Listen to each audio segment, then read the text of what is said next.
Hello, and welcome to another edition of Extra Connection Special. Right now, we are doing specials while the show is on hiatus. Thanks to the after party who, because of the pandemic outbreak that's going on right now, we are taking a little break because we kind of share microphones in rooms. So until that's safe, I'm doing specials. I'm talking to people that I know and I like that are doing amazing things. And I'm James Lott Jr., your host, of course. You can follow me where all James Lott Jr.'s are sold at James Lott Jr. on all social media platforms. My guest is one of my favorite people. You know, he's my favorite Minnesotan, for sure. He's author of the book, 1 in a Million, Everything You Need to Know to Find the Best Realtor. And I think he's the best realtor. He is a luxury real estate realtor in Beverly Hills, and you're with Compass, correct? That's right. Yes, with Compass. Erik Brown. Hi, Erik. Ta-da!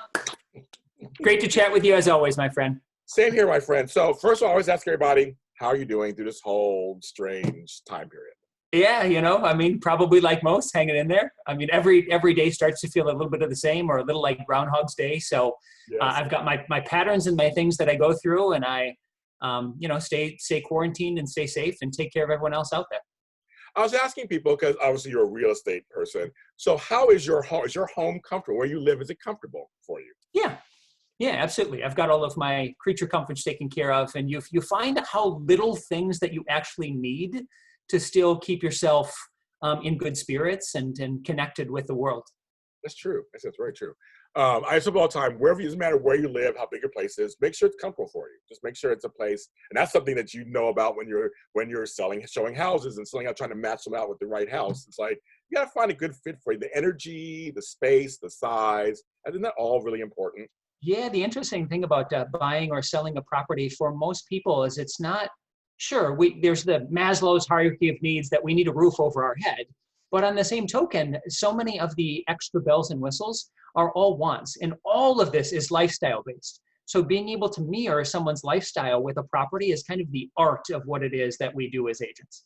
I like that. I do like that. And just for folks that don't know, because we've done other videos together and stuff, how long have you been in the real estate business? Ugh, this is going to date me, as does the white chin hair that I've got going on. Oh, he's never like that. Normally, I'm the one, as you guys know, has the facial hair, and he's clean shaven. We've switched. Yeah, so my Corona beard. It's been 20 years. Wow. Since 2000. This is hindsight now, but did you envision when you got into the business, you wanted longevity in business, or was it just like, I'm going to start this career and see what happens? Like, what was your thoughts? You remember your thoughts in the beginning? Yeah. So I was a computer consultant, traveling to exotic places like Cleveland and Indianapolis, Buffalo, New York. And knew that wasn't. All three of those, and I like them. I'm no complaints at all. But back then, I knew that I wanted to be more entrepreneurial. And myself and a couple of buddies started renovating houses. We would buy them, fix them, and sell them. And it just started this path of really appreciating the idea of a house as a home, and then really connecting with other people and feeling that energy. To be able to play a small role in someone's very big life decision resonated with me back then, and it just has created this path that's taken me to the heights that I'm at now, if you want to say. And this is something that came to me that I don't think I've ever thought of before, but you inspired this. When was flipping houses, renovation houses, when did that really start? It's been around forever, but so it started in 2000. It was already happening, right? Oh, it was a thing. Yeah. There was around that time, we started to see the franchises. Like there's a franchise called We Buy Ugly Houses. Oh yeah. I know that one. Yeah, I know that one. Yeah. Yeah. So there were also investment seminars that were being done in Vegas, and we started to hear radio ads, and those things were happening in the early 2000s. Like anything else, what made it really take off like gangbusters was HGTV. Yeah. Yeah. But I was thinking, I'm like, when did that kind of start? I mean, I don't know. So I remember, for me, I remember in the 70s and 80s, all these gated communities being built. That was a big thing. Even part of the 90s, that was a big thing. All of a sudden, the tract homes were coming out. And I remember here in LA, I was out in Palmdale, Lancaster. I mean, now it's all populated out there, but I remember they were all building them. These like slapping houses together. And here, 100,000, you got a house, and you get a house, and you get a house. And everybody was like buying houses out there. And I remember they were very cookie cutter, and like they make 2 floor plans, and everybody just switched, that kind of stuff. And I remember that. But the flipping and the whole renovating and then selling, I was trying to think. It seems like it's been around for a while. I just couldn't remember how long. I've seen that. Very Yeah. I would So- guess as long as there's been homes, there's been areas that have been gentrified. Some are done on a singular level, some are done by big tract developments. Makes sense. Makes sense. Okay, so now a question that I get all of the time from friends, colleagues, people I know. Right now, during this whole COVID-19, shelter at home, safer at home, no economy kind of thing, is real estate still happening? That's the first question. Question number one. Yes, obviously we've seen some changes that have happened in the marketplace. And so to share the actual what's happening behind the scenes, we've seen a decrease in activity. And that would, my guess, mirror our current employment and ability to be mobile as a society. So there's been a decrease in people that have been employed. They're not purchasing properties. There's a lot of people, at least on a micro level with my clientele, that are doing a wait and see. Yeah, we absolutely still want to buy. We still want to sell. Call us in 3 weeks. Not everybody, but a larger portion than would have ever happened historically. But there are properties that are still selling. I can remember during the recession in the metro area, there was a decrease in maybe 20 to 30% of overall sales. But that still means there were 40, 50,000 sales that were happening. Okay. So it depends on how you look at it. Yes, it's happening, but it has decreased. I was just thinking about that too. It does. You're right, because it's only 20, 30%. So it's still a 70%, 80% out there. People actually buying stuff or looking, at least looking. And interestingly enough, interest rates right now are at historic lows. There is a government moratorium on foreclosures, so people can't lose property. When the recession happened, 2008, 2010, give or take, there were laws that were changed in regards to how people could get financing. So they had to be more qualified. They had to jump through more hoops. So the buyers that had purchased then were more sustainable in their properties. And the equity gain from 2009 to today was pretty drastic. Like the market has been up for 9 to 10 years. And so when you couple all those things together, this will have to take some time. We'll have to be quarantined and have this lack of employment and have an economic downturn for months for this to have a pretty huge impact on housing in the long term. In the short term, we've seen a lack of activity, but we haven't seen it drastically affect pricing yet. Okay. So if this lasts 2, 3, 6 more months, it's going to, would be my guess. But if it doesn't, if we start to have some type of quantitative easing, then no, we'll rebound. So homes that were had an asking price of blank, if they sit on the market any longer, it may just be like, we got to drop that at 1,000 or 10,000 or 20. You got to start dropping it, right? Well, and I'll tell you, in LA, the MLS has shut off days on market. So if a property comes on, there's no more clock. Oh, okay. Okay. So if a home comes on today and it shows 0 days on market, it's going to show 0 days for the next 2-3 months. Oh, okay. And that helps. It helps a lot, doesn't it, in terms of marketing the product? Oh, yeah. Yeah. Because, market time is probably going to uptick, and then buyers will want to attempt to discount that potentially. I get lots, like you had mentioned, I get lots of questions about what's happening with housing. Yeah. A lot of the questions that I get are, has pricing dropped? Because I want to get a deal. Oh, well, yeah. You're hearing a lot of that. So if you are a buyer, right now is a great time actually to. Because interest rates are great. I wouldn't say people are going to get a phenomenal deal yet. It's not as if pricing has tanked. And we can just look at this commonsensically.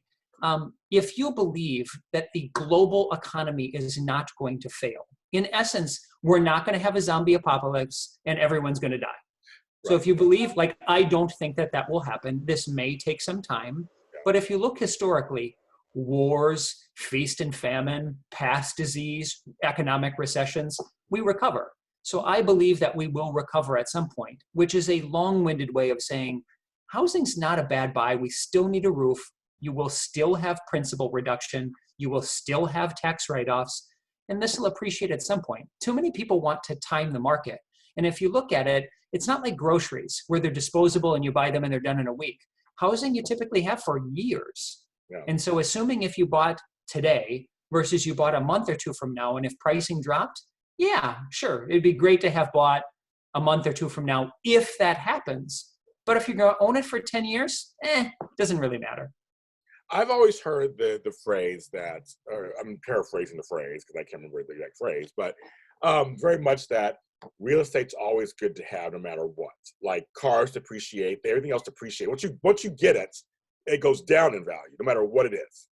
But when you have a house, it can go up. It can go down, but it also can go up because you can always do improvements on it. You can always do so. Is real estate land? Is that always something you should have? I guess.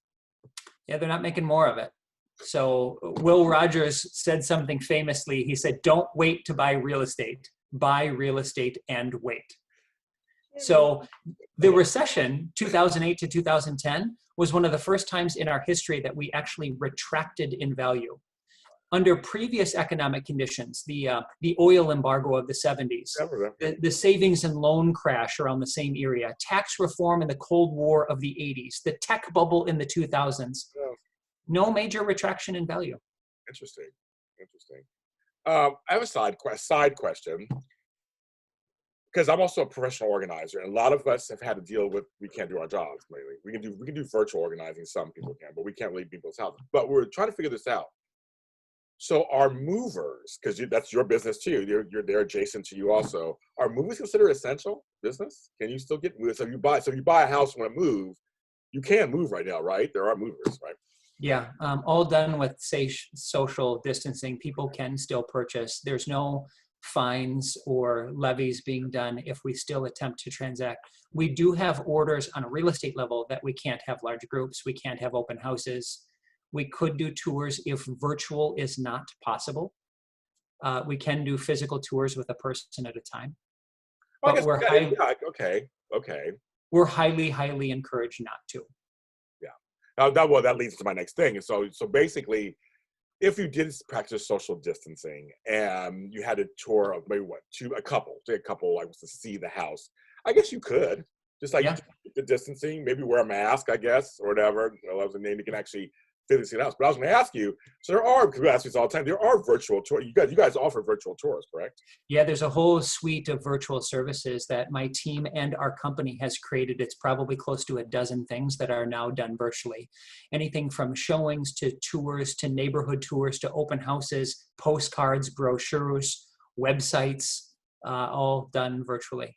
Now, what's interesting is you still got to get a camera person out there, or you take photos or you take video. Like some physical person has to still be involved. It's just done with respect for our current global challenge. Well, I mean, that's fine. One person can do it. One or two people, they have to film everything. They have to go there by themselves, film everything, get it all done. And but you guys were offering that before anyway, right? That was an option anyway, wasn't it? We did kind of, yeah. It was always an option. Yeah. Now I'm asking clients if they want to be involved. Like, hey, do you want to be filmed through the window? That's pretty funny. They're like, no. They are. Everyone's like, no. Yeah, I don't want to do that. That's okay. But my thing is, it's like that's because I was trying to. People are moving to virtual nowadays, and because of the quality, you can actually some high quality, HD camera work. You can really go in. I almost think sometimes maybe the virtual will be even a little better sometimes. I mean, the house is the house. You see it, but actually you can save yourself from walking around. You can actually see everything the camera gives you. I mean, that'd be a great thing, wouldn't it? The best of the best agents are using services that allow for 3D tours. So it shows a topographical map, and then you can zoom in like you're in a plane inside the house, and you can point your cursor to like walk around the walls of the house and literally see the inside. Wow, that's amazing. It's really impressive. It's amazing. So I want to break this down a little bit. So I come to Erik R. Brown and go, hey, okay, I'm looking for a home. So so in this current climate, how would that be? Let's talk the steps. How would that be handled? Yeah. So the process usually starts the same. You start with some type of consultation conversation. So if this is you and me, James, I would ask you questions like, tell me about your goals. How many bedrooms and bathrooms do you want? What's your time frame? What's the price range? What's important for your neighborhood or the home itself? We just dialogue back and forth. So then I could map out a game plan for us. So one of those questions. Let's stop there for a second. Yeah. So current climate, can we do? Because I want to break people ask me these questions. Can we do it through Skype? What are the options we can do? I mean, I know it's a phone call, of course, but like, if I want to look at you in the eyes, I want to see this James Lott Jr. I want to see you in the eye. What are the options that you offer? Yeah, I use a service that is Zoom based. It's called Ring Central. You can use Skype. You can use FaceTime. Okay. You can use whatever you like, any way that you want to connect. Okay. And absolutely. Okay, so I go, I say, okay, hi. Yeah, we first be a phone call. But I go, okay, Eric, I want to set up a face-to-face kind of thing. So we're doing this. We're using your service. And then you're asking me questions. Now, the next step. Well, and as you know, too, like this might be more common now domestically, but Los Angeles area is such an international community that I've been doing this for years with clients that are out of state or out of country. Oh, that's right. They want to move to LA or buy property in LA. You're doing this already. That makes sense. Yeah. I thought that. That makes sense. Yeah, when you have such a diverse economy between Hollywood and Silicon Beach and agriculture and tourism, there's people that come to work here from all over the world. That's true. No, you're right about that. I almost forgot about that. I know San Francisco's the same way. A lot of people buy into San Francisco because it's a port. It's a tourist place. It's all these, Silicon Valley. It's all there. I forgot about that. Yeah. So California is the 5th largest economy in the world as a state. Like if any place is economically more safe than others, it's probably California and Southern California. That's amazing. Actually, side thing, what do you think, in your opinion, from your experience, most of your clients, what industry do they come from? Do you have any kind of like thoughts about like who your client are? They all Hollywood folks? Are they? That's it. This is a different bag depending on the agent. So you can kind of tailor the way that you do business. Oh, really? So okay. Hollywood, yeah, I saw this statistic recently doing a downtown walking tour about a year ago, that 1 out of 8 people that live in Los Angeles are employed by the industry, employed by Hollywood. I'm one of them. That's crazy. Okay. I'm one of them. I am one of them. Okay, so there you go. Yeah. So yeah, that's a big chunk for me. But then I also, one of my personal businesses is, like I said, I connected with several different relocation companies so that relocate people from kind of all over the country or the world. And I've tailored a bit of my business to be able to work with people that are coming into a new city and, okay, I need a tour. I need to learn about the city. Where are the best schools? Tell me about crime rates, all the things that are important. Okay. So back to the thing. So I tell you, I want a 5-bedroom, 3-bathroom, 1-story house. Okay, 2-story house. I guess we did rants. I want to do any 5-bedroom, 1-story houses. I guess I don't think there'll be anything out there. It'll be a really long house. We'll say so 2-story. I want a 3-car garage, and I want some kind of backyard. I want to plant fruit and vegetables. So I tell you that. What's the next step after that? Yeah, so then we would pick out locations and price points. So sometimes, like a great example would be, I would like all of those things, and I want it for $500,000 in Beverly Hills. Well, that doesn't exist. I was like, even I know that. I'm like, okay. Yeah. So we'd have to, if it's usually tailored by price points and locations. That's kind of. Do you want to cross that though? Sometimes people say, well, I want 10 acres of land, and I want it in downtown LA. Like, so I'm being funny, but like, do you get that sometimes? Yeah, it's usually not that extreme, but yes, people have a different sense of expectation. Los Angeles, San Francisco, and New York are the 3 most expensive cities in the country, and it's pretty aggressively high compared to the rest of the country. Like then you would go to Houston, Chicago, Boston, Miami, maybe, and pound for pound, they're just those 3 are more expensive. I live in all 3, and they're very expensive. I know exactly how expensive they are, but it's funny because I've been to Houston, actually. I went there last year for the first time to get a conference. I didn't know it's the 4th largest city in the country. I didn't realize it. And it is huge. It's huge. And the traffic rival Los Angeles traffic. I saw that. So, but back to your question. So after we've talked about wants and needs, and we've started to mirror, I will send properties that will be a match. I typically email them. Okay. And then we can have a conversation over the phone of what people's likes and dislikes are. Now, prior to that, along that same time, while that is happening, I will ask people how they plan on making their purchase. Are they going to use financing or a loan, or are they going to purchase with cash? Of course, most people are purchasing by using a loan. So if they do not have a relationship with a lender, a loan officer, a banking institution, I would give them connections to have a conversation. One of my mantras is a conversation is free, a missed opportunity is not. So when you're going to be making a 6, 7, or 8-figure decision in purchasing a property, you want to line up the game plan on the front end. So you've mapped out financing, and then with a loan, someone will get a pre-approval letter that says, here's in essence your blank check of what you can afford. Now, if it's cash, they've already got it in their account. And they will typically send me a what's called a proof of funds letter, which is a bank statement. It's a letter from their financial planner. It's a connection with their banking institution that would just say, oh yes, James is qualified to buy this $100 million house. And I say, Yahoo. Yes, I bought homes before, so you're taking me right back to the whole. I'm like, I remember all that. I've sold homes and bought them. So you're reminding me of all this stuff right now. It's kind of funny.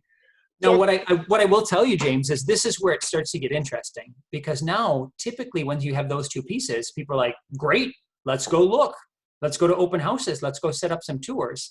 And today that's a little bit more unique. that's good. So now we're here. What do we do next? Yeah. So now at this point, it's a lot of virtual. So I'm finding more and more agents that have listed properties like myself are doing the virtual tours, are doing the video work, and we'll start there. And then someone has to make, a more articulate decision on, do I want to go do a drive-by? I'm going to look at these videos. And now that I'm interested, it is still possible. Now we're quarantined. We're supposed to be safe with this. So someone can't be cavalier about it. Yeah. They have to really make sure. And then when they show up, it's gloves and masks and hand sanitizers and one at a time. And you do a walkthrough. And then hopefully at that point, someone either is not interested and they'll express why, or they are interested, and just like anything else, we would write up an offer. So a good realtor, because you always talk about this, because your book especially won the million about that. A good realtor will ask really the right question. They will be present. They will ask the right questions to get so they really do vet the client. So they get to know the best way what they want, what they're looking for, so which helps you find a house that's closest or is what they're looking for. So when they do the virtual tour and stuff, you are available for questions. And I saw this over here in the corner. So instead of you being next to them, it'd be more of like, write down your questions, right? And then asking the questions and like another conversation. Yeah, it's full service. So I still do an extreme amount of hand-holding. Generally, for most people, this is going to be the largest financial decision that they make in their life. And so I understand that a person is not a commission. They are not a paycheck. I'm playing a small role in a very big life decision, and I think that is awesome. So as you mentioned in the beginning of our call, I actually wrote a book that guides people through how to select the right person. And one of the examples that I give is, imagine if you're going to have a surgical procedure. Let's say you've got a plugged up valve, and so you're going to have some work done on your heart. You're probably not taking the newbie. Oh yeah, you just finished your residency? That's fine. Go ahead, open me up. I'm sure it's going to be great. Or wait a second, you're too expensive. I want the discount heart surgeon.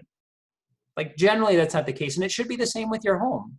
And the beautiful part is when someone purchases a home, we are free. We are paid for by the seller. So you get someone with a lot of expertise in your corner for the price of zero. I like that. The thing I'm thinking of also is that you are a part of their lives, and it's this weird thing, like you're not just a person. I told you once before in a previous show, I didn't like my last person I worked with, not really, and I wish I did something about that, but I didn't. But now from that experience, I learned that if the next time I do this again, I know what I'm looking for now. And knowing you as a friend too, I know what a good realtor is. So I'm just like, now I kind of know the difference. So sometimes you go take the good, take the bad, very Facts of Life song theme. But it's very much, I've learned I've learned what I don't like in a realtor or a real estate person. I know what I don't like. And so folks, I just want to say, folks out there, if you've had one or you have one right now and you're like, I don't like them either, it's okay to change. Isn't it? It's okay to stop, isn't it? And find the right person, right? Yeah, absolutely. Like any other business, you don't like the person that's renovating your bathroom, you change into a different contractor. Mm-hmm. Because this is a very important decision, folks. So you should have the right person making this for you. I mean, with you, you're doing this. Okay, so then I do virtual tour. I ask you a few questions. Now, typically for you, I've had this question asked before too. How does this work? Are you on call? Do you have hours when you're in the middle of a transaction area situation? How's that work for you? Yeah, so this is rarer. This is now we're getting into it, and this is an excellent question because now we're getting into kind of high-end, really good service agents. The best of the best, like it's not bankers' hours. Like oftentimes it's 24/7, and so I find that the best of the best agents have an expectation management conversation on the front end. Good. So they establish Here are the times that we can go, what works best for you. It's very collaborative. So you and I would be teammates to match your needs. But it wouldn't be, Eric, I'm going to call you in 5 minutes. Let's go look at a property. Like, good agents are busy. They work with other clients. Right. So just like a great organizer, you've got other clients. So you create what is this game plan, this map that maps out timelines. When someone gets into, they find a property that they like and they write a purchase agreement. In all honesty, that's where the real work starts. There's as many as 20 different parties that will be involved at that point, and the agent manages them. They're the quarterback. So processor, underwriter, mortgage broker, home inspector, appraiser, the other agent, the other parties, the moving companies, the insurance agent, it's a lot. And you want your agent to understand all of them. It is a lot. I guess people have this idea that, well, anybody can be a real estate agent. Everybody, there's actors become real estate. Everybody, you just do it, and it's like this. And I always feel like in anything, the good ones make it look easy. The good ones make it look messy. Because people say, anybody can be a host. I'm like, no, not everybody can be a host. There is some art to the form of your hosting. Same with real estate.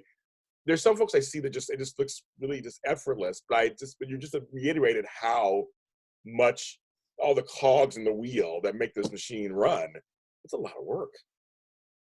Yeah, there's a lot of moving pieces. I had read at one point this idea of someone develops expertise in something when they put in 10,000 hours. And so, sure, yeah, you can hire the person that is auditioning on the side and maybe is a barista and has a real estate license. The barriers to entry are really, really low. But I found over 20 years of doing this, that there are around 90 things that can go wrong when someone buys or sells a house. Yes. And on average, every person that I help, 3 or 4 happen. So the home appraisal didn't come out quite right. The inspection found some problems. Turns out we can't close on the day we said we could. Any of these examples, how do you respond? And you want the person in your corner that has the 10,000 hours that knows how to fix those just like that. You don't want the person that says, I don't know, we're going to figure it out, because that could cost you tens of thousands of dollars. So we get to the point where I choose, you chose a house for me. I love it. I want it. So is everything now done? There's another question I've gotten. Well, because I've sold a house in another state, so I had to do everything electronic. I mean, I had to get get things notarized and send it and stuff. So I'm saying now we're in a situation where I'm in LA, you're in LA, and we shouldn't really meet up. So now is it more electronic work? I mean, how's that all paperwork? How's that go? Yeah, so once you find a place that you like and you want it and you're ready to write an offer on it, the great agents are going to give you a comparison study. Oh, yeah. So they'll show you what has sold in the neighborhood. They'll show you valuations. So if someone's asking $300,000 or $3 million for a property, is that accurate for the area? So you can know how much to negotiate. We're always trying to save every buck that we can. Now, at that point, once an offer gets accepted, you and the seller or you and the buyer have negotiated back and forth and you've agreed on terms. Everybody signs that document. It is all done now today via e-sign. So you don't physically have to sign any paper. So it just gets emailed back and forth. You do e-signatures, and then it goes off to the initial starting process, which in California is called escrow. It goes off to an escrow agent who is the administrator that manages the paperwork of the transaction. Yeah, wow. Now, here's the important part. How do I get the keys to me now? How do I get the keys to the kingdom? Absolutely, the big piece. So it's interesting having, like you, coming from another state, both buyer and seller would come to a closing table. They would sit across from each other. They would sign some stuff. And then here's your keys. Here's your garage door opener. You're really going to like Betty Sue down the block. She makes the best apple cobbler, like whatever. Like there's a conversation. Yes, that's right. You're right. Here in California, it's kind of anticlimactic. It goes through escrow. Escrow will then submit the file to say that if someone has a loan through the bank or their lending institution, it gets funded. And as soon as it gets funded, money leaves the bank or the lender and goes into escrow, and they send a check to the other party after it has been recorded at the county. All of this is done virtually. It's all done via email. So when that happens, at that point, I make a phone call and say, hey, James, congratulations, you own a house. Let's set up a time where I can give you the keys. I'll get them from the other agent. And that's it. There's no meeting with the other party, So we hug it out, or in today, maybe we give an elbow bump. Yeah. And this thing. So how do you keep the humanity part, keep the personality part in the virtual component? That's a great question. One that I constantly am thinking about the ways to make my guests and clients experience wonderful. And it's a very joyous moment. They're making a really big decision to transition from one place to another place as buyer or seller. Yeah. And so I've always tried to add humanity and humor into it and just have it be fun. So there are tricks of the trade that people can do. You can still, the post office is still open. You can still send little things in the mail, gifts big or small, to be able to connect with people. You can do things like this. We're not live. We can't touch, we can't shake hands or hug, but we can do other things. And I find there's a lot of little tools that I will do to kind of show that I'm a regular person like anyone else. A great example, if you will, obviously all buttoned up, looking quite professional, but it's business up top and party down below with my flip-flops. That's right. I love it. So, and I show, you connect with people and just show, hey, you're a person too, and we'll get through this. This shall pass. Yeah, he is a person, you guys. He's a really good person. I was going to ask you, so for giggles, what is the most unusual thank you gift you've ever got? Gifts that I have received? From if a client says, I want to thank you for, we love our house. Thank you so much. Have you gotten any unusual gifts? Anything that was kind of, you could say that are G or PG rated? Yeah. At one point I got, a lot of it oftentimes is inside jokes because I do really connect with some clients. So they'll tell me a favorite whiskey, a best trip that they've been on, where their children are graduating high school from, and I'll find a way to make it personalized. But same back to me. And probably the best one was, I had this inside conversation at one point about clients that were originally from the Philippines. And so I learned how to say hello in Tagalog, which is the language in the Philippines. And so they sent me a couple of things. They sent me this type of scotch, like a Filipino scotch, which was really nice. Yeah. But then as a side gift, and I have no idea why, they sent me this like little wooden statue of this guy that has beard, and he's in a barrel. So he's just wearing his barrel, but it turns out that the barrel can pop up, and his arms pop up, and so does his manhood. Oh, hello. That is unusual. So I've got this little wooden doll that is the kind of a guy with a beard that seems to be really excited to see me. Okay. And you're just like, oh, okay. Yes. Yeah, it's not like that is proudly displayed anywhere in my home. Oh, yeah, probably not. That's very interesting.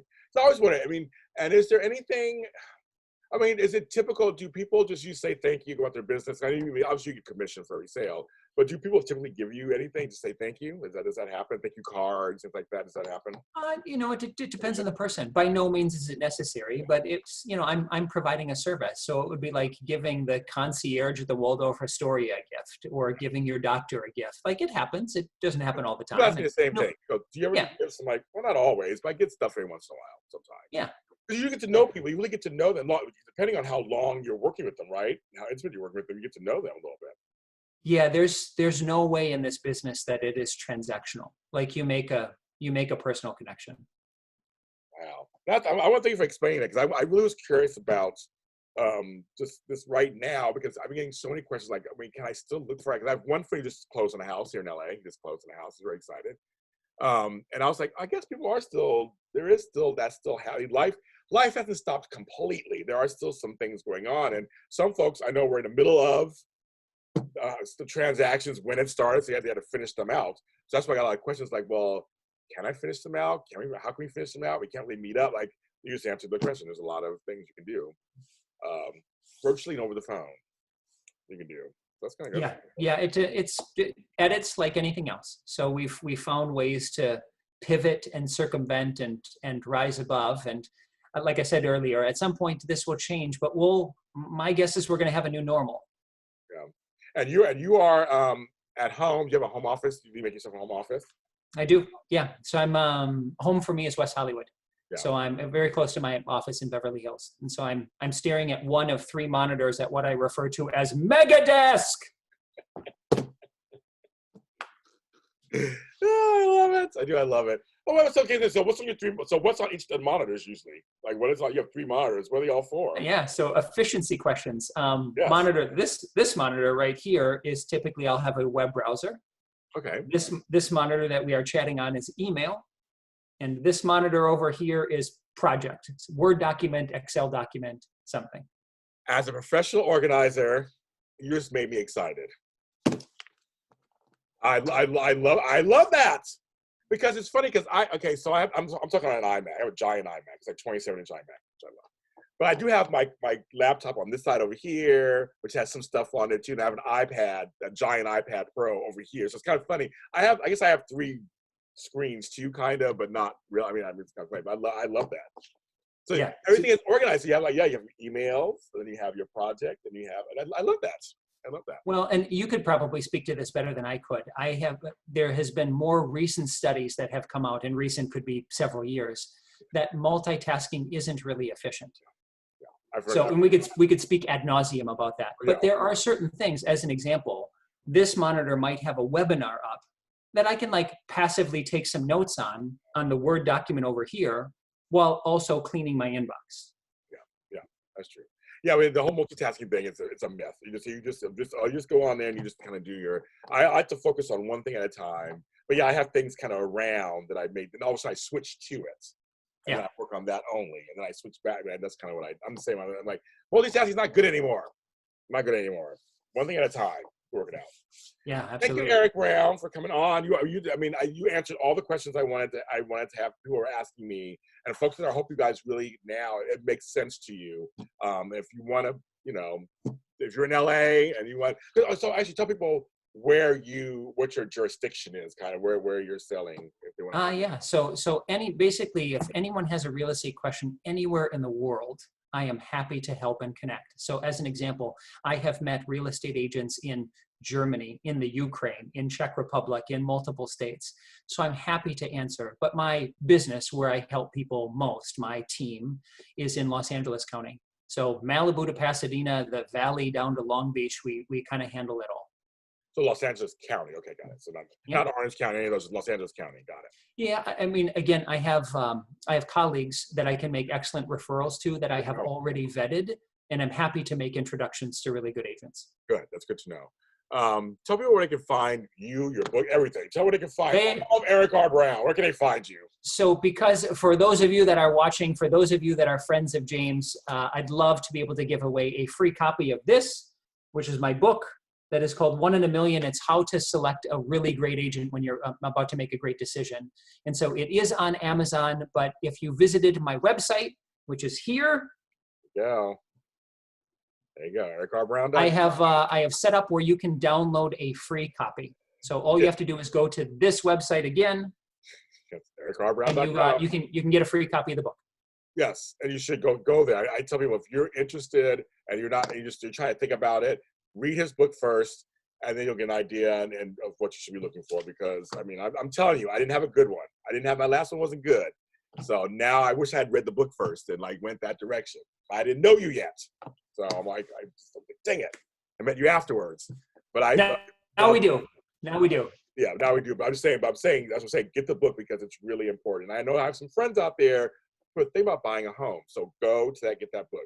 erikrBrown.com. That's the place to go to. Erik, thanks for being on the show, of course, as always. James, you know it is always a pleasure. I look forward the next time that I can give you more than a virtual hug. I know. Like, oh my goodness, this is not. We have to have one of our lunches. This is not fair. This is not fair. It's not fair. Not fair. Because we actually were talking before the Rona to get together, and then all of a sudden, soon enough. It'll be soon enough. And I'm James Lott Jr., you guys. And you can find me where all James Lott Jr.'s are sold at James Lott Jr. and all social media platforms. Extra Connections is a page on Facebook, Extra Connection Show. This is going to be on my YouTube channel, JLJ Media. If you'd be so kind, like and subscribe to the channel. And tell me what you think about this episode. And if you want to get in touch with them, and you're a little nervous, contact me. I'll make introductions. That's why we don't care how you get to him. We'll get you to him. That's not a problem. And of course, for podcast listeners, hello, podcast listeners, this is available on all streaming services. So anything from iHeartRadio to Apple Podcasts to Deezer, Spotify, Pandora, it's everywhere. So when you see this pop up, like, subscribe, comment, rate, and share. Share this with anybody you think needs to hear this. We want to spread out to everybody. And in the meantime, please, everybody, I see you, I feel you, I hear you. I know it's hard to connect in person, but connect online. There are a lot of great happy hours online and your friends. Check out a friend you haven't talked to in a long time. And do what you can, be safe and as sane as you can possibly be. We'll talk to you next time.